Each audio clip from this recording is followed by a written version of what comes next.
Let's take our lighting from this to this in Unreal Engine. Hi, I'm Anna with Unreal for Reals. See how to create dramatic skies with all 5 lighting actors, including where the sun appears in your Unreal Engine project. And if you like helpful tips like this, be sure to like and subscribe. Unreal Engine has multiple light sources called actors. You can see them by opening the outliner panel. They are Directional Light, which is like the sun, Exponential Height Fog, which is the moisture in the air and its height, Sky Atmosphere, which is the bounce of the sun around the sky and where you're going to get the most dramatic light settings, and then Skylight, which is a smaller directional light that is closer to the objects in the scene. In this tutorial, we'll manipulate all of them and a few others, like the clouds and the color of the objects in our scene, such as the water too. Okay, let's move the sun. The first one that we want to change is the position of the sun, which is our directional light. So in the outliner panel, click Directional Light once, and you can close that panel. Now, a fast way to change this is with your keyboard and mouse. Hit Control L. Now, sometimes I don't see it, so make sure that you click on your directional light and you should see it come up. Now, when you move your mouse, look what happens to it. Yep, it's changing the sun. And watch this arrow that's moving it, because the end of it is where the sun is. Now, it takes a little getting used to as far as where to put this thing, but I want to put the sun over here, almost kind of behind our tree. There it is. It's real little and it's behind the clouds. Can you see it up here at the top? Yeah, I'm going to try to move it down. Now we need to be exact with where we're going to place it. We'll do that in just a moment. So go to your outliner panel, make sure that directional light is still highlighted, and then click details. The rotation settings reflect where you place your sun with that gizmo, and this is a good place to manually tweak it. I'm going to set mine to about 70. And then -2.4. Now it's on the other side of my tree. The blue will be the left and right, and the green will be the up and down. So I want to do the blue left and right. I'm going to move it to the left. And the green is up and down. So I'm going to take it up a little bit. Over to the left a little bit. Over to the right, there it is. And, oops, I moved it below the horizon.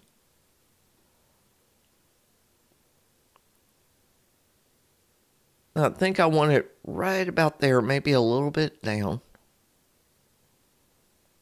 There. In the light section, set your intensity to 10 lux if it's not already there. And then watch this, set the source angle to 2. That's going to make the sun a lot bigger. And then set the source soft angle to 2. See the reflection on the water? Now I think I want to move it up just a little bit. That's going to be our green. Just a little bit. Up the other way. There. We also want some light shafts. Let's scroll down to light shafts. Now watch what happens to the far background when we turn on occlusion. See how dark that gets? I don't want mine that dark, so I'm going to turn it off. And then we want to go down to light shaft bloom and turn that on. Now this is going to be super bright when we turn it on, but we're going to fix it. And then go down to bloom scale and set that to 0.002. We have a little extra glow here with it set that way. And you can go up to about 0.8. The more you go up, the brighter it gets. But I'm going to leave mine at, I think, 0.004, right in between those two. And then save all. Now, how everything else we do appears for you will depend entirely on where you place your sun and how you set the combos of all the settings that we're going to cover here. It's not likely that yours will look exactly like mine. So just go through this tutorial to discover all the settings, then go back and set yours how you like. Next, let's go to Exponential Fog. Open your outliner, click Exponential Height Fog, and then go to Details. The location, let's go up and see that. Right now it's set to 0. I'm going to set mine to 5600, and then 50, and then 4800. And you can see it lifted the gizmo. That lifted the fog. It softened the whole thing. And we can adjust it later if we want to. Now, for the fog density, the higher you go, the more it softens. So let's do our little slider. See, that's a little too foggy for me. You can go all the way up. It gets very misty. So I'm going to set this back to the default. And fog height fall off, if you go up, it's going to remove the sky but leave the ground. So let's just see how that works. I'm going to go way up with it.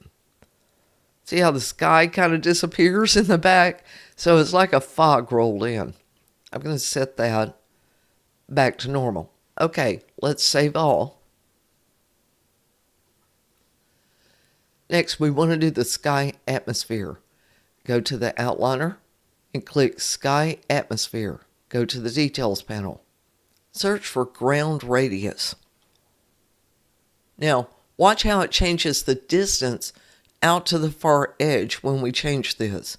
I'm going to set it down to about 1000. The sky literally affects more or less of our scene. And you can play with this slider here to take it up and down to have it like you want it. But I'm going to set mine to about 5000. Now we're going to remove this search term and search for ray to get the Rayleigh scattering. So for the scattering scale, I want to set mine to 0.07. And that's real close to what we're looking for. But go down to the Rayleigh exponential distribution. The lower you go, the more of a pastel sky you get. And the higher you go, the redder it gets. I'm going to set mine for 9.3. Kill that search term. And search for May. I think it's called May. I hope I'm pronouncing that right. And then go down to, I hope I'm pronouncing this right, anisotropy. Anisotropy? Okay. It will give you more sun glow as you go up. See? But I don't want quite that much, so I'm going to go back to 0.8 and save all. Now our scene's looking just a little bit dark, so we're going to do our skylight, which is closer to the ground. It's almost like a directional light. Click skylight and outliner, go to details. Get rid of your search term here. Now for the location, I'm going to bring it down a little bit to -20, and then 158, and then -30. In mobility, make sure movable is selected. Now real-time capture should already be off because we turned that off during a previous tutorial. We're going to do the next things out of order. We're going to go down to the intensity scale. And the more you go up, the brighter it's going to get, which looks kind of strange, right? So somewhere between 4 and 5 will probably do. I'm going to set mine to 4, see what that looks like. And that lets our sky be a little dark, but lights are seen, so it's not so washed out. Next, we want to do the sky threshold. Let's put it all the way down to 0 so you can see the difference. And it definitely has effect on the reflection of your water. So you can play with this slider quite a bit. Now we can change the water color, and I'll show you that, but I just soon leave mine like it is. I'm going to set this back up to the default of 150,000. Okay, let's save all. Now let's play with the clouds. Go to your outliner and go down and click on Volumetric Cloud. Click the Details panel. I keep the location all set to 0, but let's change the layers of it. For the layer on the bottom altitude, it literally raises or lowers how high the clouds are. I'm going to set mine to about 5. And then the layer height does sort of the same thing as you use your slider to go up and down. You can see what's going on with that. The more clouds you have, the more rays you're going to catch. So let's set that back to 10 for now and save all. Now before we start looking at the watercolor, we want to do a bit more color grading on the entire scene. And we'll do that by adding the post-process volume. So let's turn off details. Go up to your cube. This is another actor that we're going to add. And look for visual effects. And then look for post-process volume. And click and drag that. You have this big cube here. That's fine. You can put it somewhere in the middle. Now the way this thing works, it only affects things inside that cube. So we need to make the cube much bigger so it will affect our entire scene. So go to Outliner, make sure that Post-Process Volume is selected. Then go to Details and search for Infinite. And look for Infinite Extent. Check that. Now, X out of that search word. And now let's change our exposure to allow just a little more light.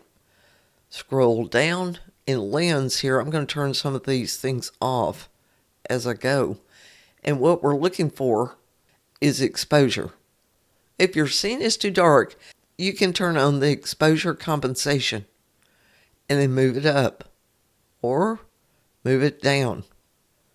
So you really don't have to change your sky color to dark. You can do it through your exposure too.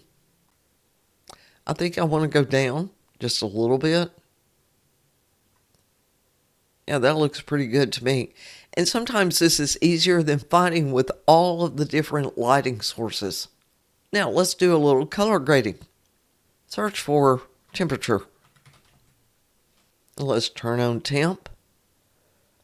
6,500 is pretty warm. If you go up, it gets even warmer still. If you go down, you're introducing blue. And I think this looks pretty good, but I want to turn it up just a little bit. And then you can also play with the tint. Turn that on. Go really pink, really green. I like mine the way it was. I'm going to reset it, but you do what you like. Okay, let's save all. Okay, now that you know what all of the lighting settings do, this would be a good time to tweak them so that your sky and atmosphere look like you want. I'm going to leave mine like this for now. Now, if your watercolor doesn't look exactly like you want, there is a way to change it in the outliner. Click Water Body Lake. Then go to Details. Search for Water. Scroll down to Rendering. And then double click on the water material. It will look blank. Look for the global vector parameter values.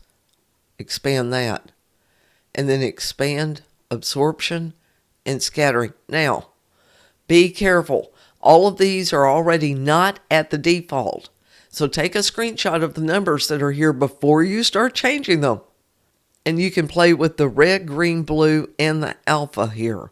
But I guarantee you, if you hit reset, they won't go back to the numbers that you have here. So I'm not kidding when I say take a screenshot. I'm going to leave mine as they are. X out of this. And let's see our scene without all these gizmos. So let's turn them off. I'm going to hit F11 and G for gizmos.